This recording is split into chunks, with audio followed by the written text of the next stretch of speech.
मध्य रेल्वेची वाहतूक अर्धा तास उशिराने सुरू आहे। अनेक स्थानकांवर त्यामुळे प्रचंड गर्दी झालेली आहे। पावसाचा मध्य रेल्वेच्या वाहतुकीला आजही फटका बसलेला आहे। तर हार्बर मार्गावरची वाहतूकही 15 ते 20 मिनिटे उशिराने सुरू आहे। मध्य रेल्वेची वाहतूक आजही उशिराने सुरू आहे। काल काही तास मध्य रेल्वेची वाहतूक ठप्प होती, आज मात्र अर्धा तास उशिराने सुरू आहे। तर हार्बर मार्गावरची वाहतूकही 15 ते 20 मिनिटे उशिराने सुरू आहे।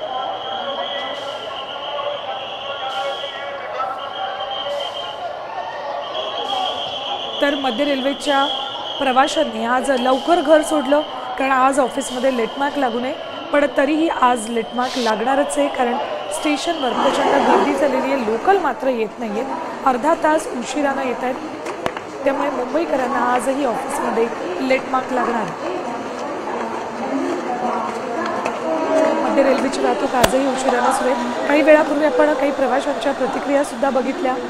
अर्धा तास ते ट्रेनची वाट बघतायत, मात्र लोकल अजूनही आलेली नाही।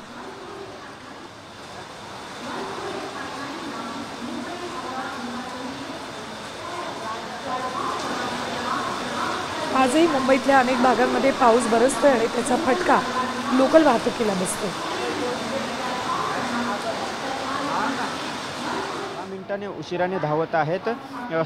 एकंदरीत कालचा जो अनुभव आहे नागरिकांचा, ज्या पद्धतीने गाड्या काही पुढील सूचनेपर्यंत स्थगित करण्यात आल्या होत्या त्या गाड्या, त्यामुळे मोठ्या प्रमाणात लोकांचं नागरिकांचं हाल झाले होते। आज मात्र कालच्या याच्यातून धडा घेत मुंबईकर थोडेसे शहाणे झाले असं आपण म्हणता येईल। त्यामुळे आज बरेच जण घराबाहेर पडले नाहीत, अशीच काहीशी स्थिती सद्यस्थितीत तरी दिसून येते। व्हिडिओ जर्नलिस्ट रोहित शिगवणसह गिरीश कांबळे, साम टीव्ही, मुंबई।